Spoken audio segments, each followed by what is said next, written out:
He had conquered the world, from Mount Olympus to the Himalayas. Yet they had astounded Alexander the Great. 2 tombs, a roof garden, 2 colossal statues, a temple, and a lighthouse.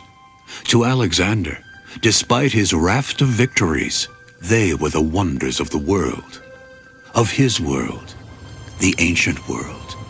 Without our technology, our tools, and in some cases even without use of the wheel, they succeeded in creating such masterful, daring works of art and architecture and engineering that centuries after all but one have perished, they still stagger the imagination. The gods of the Nile, the Fertile Crescent, Olympus, had graced that sparsely populated world with natural wonders of breathtaking beauty. Behold, you unworthy mortals, the wonders of this earth. Though frail and finite, the mortals answered with wonders of their own. These are ours. The work of our brains and our blistered hands. Our daring. Our creative fires.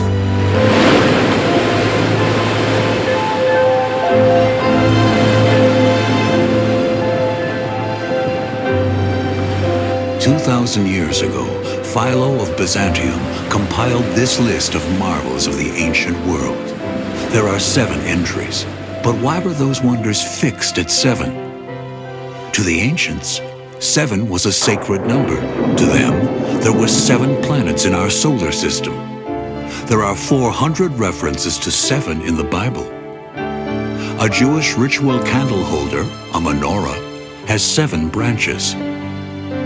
In the Kabbalah and in the Muslim systems, God and his angels dwell in the farthest of the spheres, the 7th heaven. And the world held 7 wonders, 7 thrusts into the divine by the ancients, which became so mired in legend and frilled with fancy that until the last century, we weren't certain that all 7 had actually existed.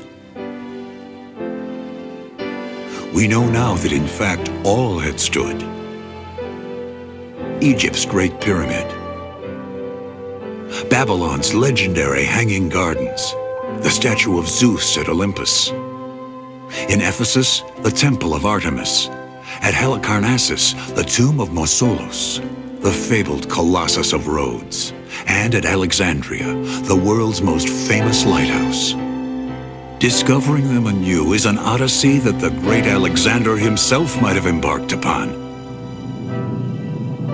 Of looking into the ravages of natural disasters and of man's vandalism.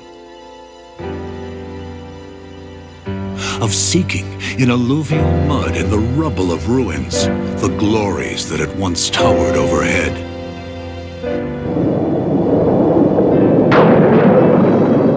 And the treasure of stories that surrounds them, to envision them with the eye of knowledge, for all but one have been destroyed. That one, the wonder which has stood through 50 centuries of killing sun and storms of the Sahara, before which Alexander stood in awe. The Great Pyramid of Egypt.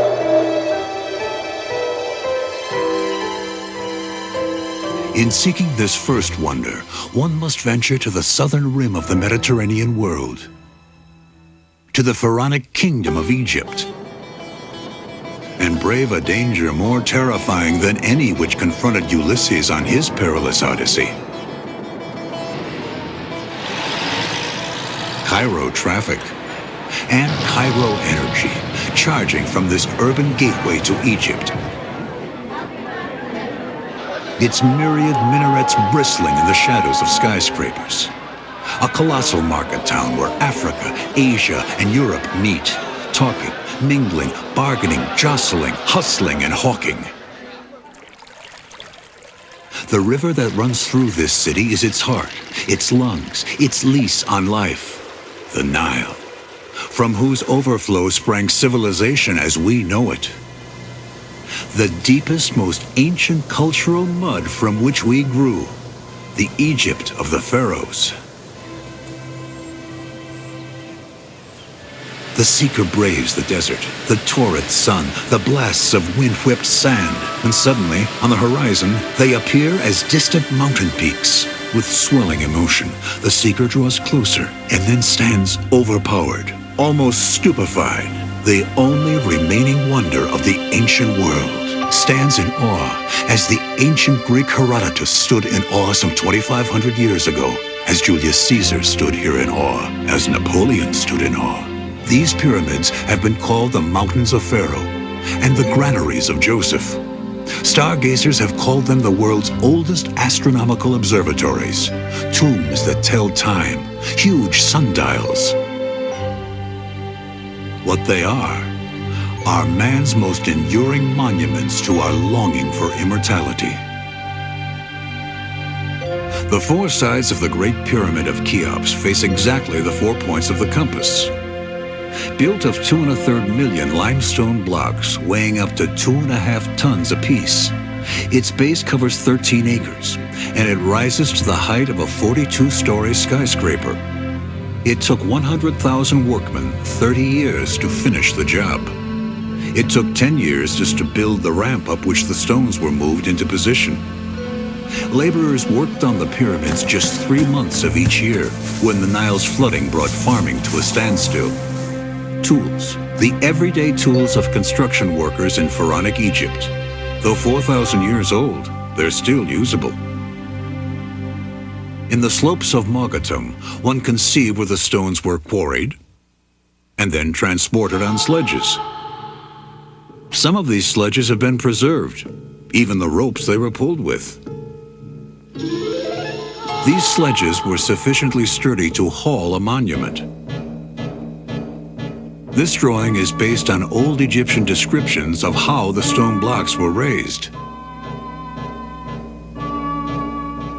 Contemplating these three greatest of the pyramids, Cheops, Khephren, and Mycerinus, Napoleon calculated, There are stones in these 3 pyramids sufficient to build a wall around all of France.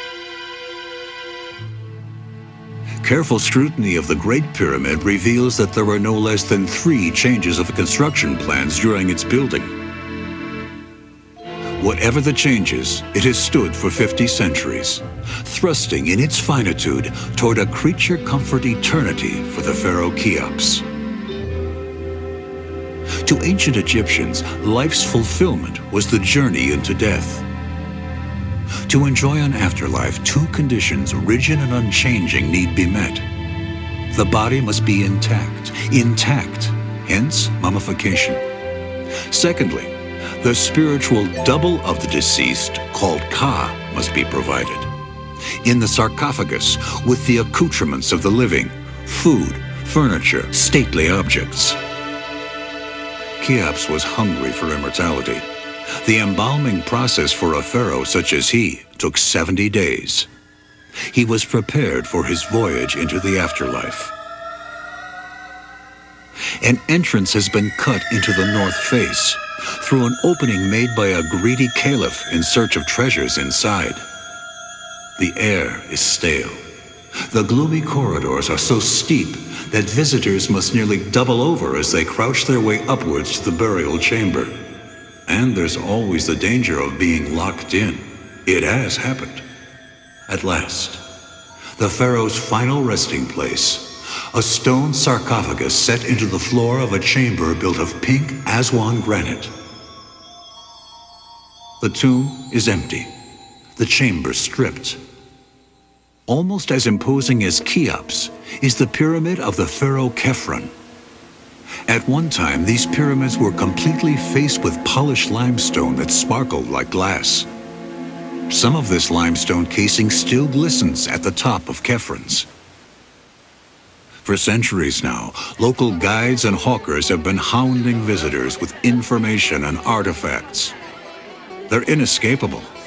In the 1880s, one pesky guide pursued Mark Twain so persistently that Twain offered him $100 if he'd jump off the pyramid head first. Facing the east of the new day's sun, this stupendous hybrid, its body that of a noble lion, its face that of a royal human, the Sphinx, Romans dubbed it the god of death, Arabs, a father of fear. If its purpose was to frighten away thieves from the treasure-laden tombs, it was a purpose as lost as its nose.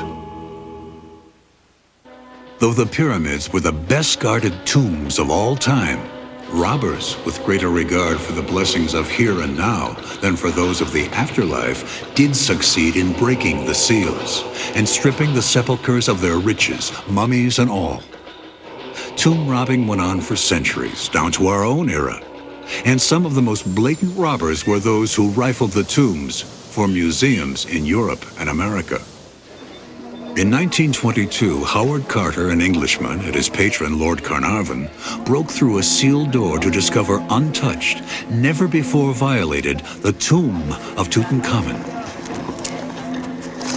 With all its treasure intact, perhaps the most splendid archaeological discovery of all time. Some are convinced that a curse hung over that tomb. Within 7 years, a dozen people connected with the find died strange deaths.